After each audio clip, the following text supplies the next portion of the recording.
everyone. Welcome back to Focus on Photos with Hannah. I am Hannah with the Scott County Public Library here in Georgetown, Kentucky. And this month we are going to be talking about candid photography.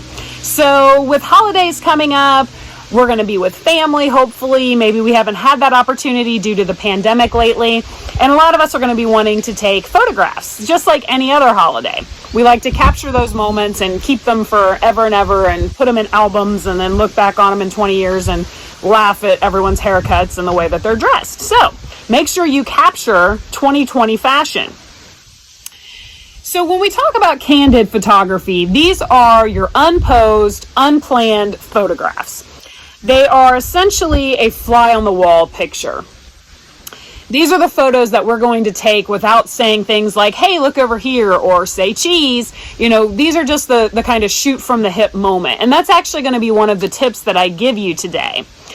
So there's nothing wrong with having somebody look at the camera and smile. There's nothing wrong with taking a silly picture with somebody or even taking a selfie. But I'm talking more about the photos where somebody doesn't necessarily know that their photo is being taken, but not in a creepy way. Don't be creepy. So these are going to be your everyday acts of life. The kids playing, somebody playing an instrument, somebody crocheting perhaps, reading. I really like to take pictures of people doing things that they enjoy doing because you can just see, that enjoyment on their face, or spending time with people that they really love. And it's kind of a nice thing to capture. So my main tips on candid photography, there's going to be 4 of them. Be ready. That is your number 1, is to be ready, because things happen so quickly. Go to the action and anticipate the action. Wait for emotion. And the last one is going to be shoot from the hip. So the first one, candids can be very easy and also very difficult to capture. In many cases, you do need to be quick. It is a good idea to have your camera ready to go. Have it sitting next to you, have it turned on, have it already set for the light that you're in, so that all you have to do is pick it up and snap.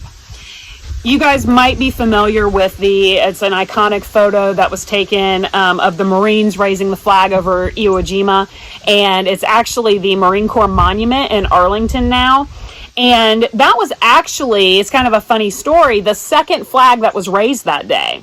And the photographer almost missed the shot. The first flag nobody got a picture of. The second flag, he almost missed the shot because he was stepping up on some rocks to try to get a better vantage point. And when he looked up, he snapped it really fast and didn't know what he had, of course, until much later, which they actually got it back very quickly. I believe that they said that it was 17 hours, which is a pretty fast turnaround to develop film in those days. So kind of a neat thing.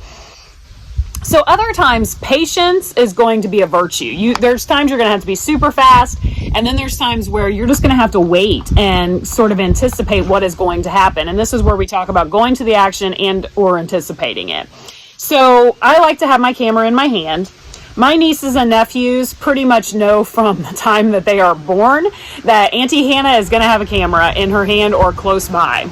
And they're pretty used to that. So you'll see a lot of them throughout this little video here. I'm often hired to photograph events. You think about a wedding, people want those candid style photos. They want pictures of people dancing and eating and laughing. And those are the things that, I am trying to get. And hopefully, even though people know that I'm there and I'm the photographer and I'm capturing those things, they're not paying too much attention to me. And they're just enjoying themselves and letting me do a little bit of work and get some really good pictures of them. So when you anticipate the action, and you're also going to be waiting for emotion. So again, I'm going to go back to a celebration of some kind when talking about that. And when you're going to be waiting on emotion, somebody might be giving a speech and you might get laughter or tears. So, if somebody's giving the speech, you might snap a picture and everybody's just sort of listening. But if you wait a couple of seconds, then somebody might be laughing or crying. So you're going to get obviously a different type of picture from that. Anticipating action, if your kids are out playing and there's a mud puddle nearby, you might want to wait it out and see if they jump into the mud puddle. The trampoline as another example, wait till they are in the middle, in air, in the middle of their jump before you snap the picture.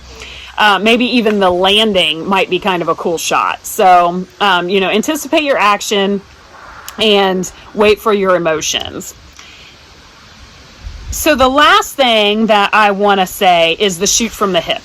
And that is twofold. So yes, be quick, you know what I mean? Just like be prepared, be fast, have your camera settings already ready to go, but also don't necessarily have your camera at your face. So a lot of people become very self-aware and they check themselves, they check their posture, they check, they kind of straighten their clothing, they might suck it in a little bit just to try to make the photo of themselves come out a little bit better. So when you hold the camera up to your face and people know that they're being photographed, sometimes they look stiffer and they look a little bit more, we'll say, prepared. Where if you have the camera down and, if you're sitting and you kind of have it, sitting on your lap, or, you just kind of hold it up to your chest and you're snapping, then people maybe are a little bit more comfortable because they don't quite realize that they're having a photo taken of them. And again, I'm going to say, don't be creepy. So I hope these tips helped you guys. I know that candid photos are probably one of the most common things that people take, especially coming into the holidays and all of that. We're going to be seeing family and friends, and we want to make sure that we get pictures of them, especially, family interactions and, capturing those happy moments, kids opening presents, and, maybe somebody reading the night before Christmas, whatever the case may be. We want to capture those things. And I hope that these tips gave you a little bit of help on improving your photos, maybe make it a little bit easier for you, have the camera ready to go already. And, so you're not telling everybody, wait, I gotta go get my camera, hold on, so all of that. So next month for December, I'm going to be talking about photographing Christmas lights and creating bokeh in your images, which I've talked a little bit about when I talked about portrait photography, but we're going to go more in depth. And if you want to access any of the past Focus on Photos with Hannah videos, they are archived on our Facebook page and they are also on our YouTube page. So thank you so much for watching. Again, I am Hannah with the Scott County Public Library in Georgetown, Kentucky, and I appreciate you. You have a great day.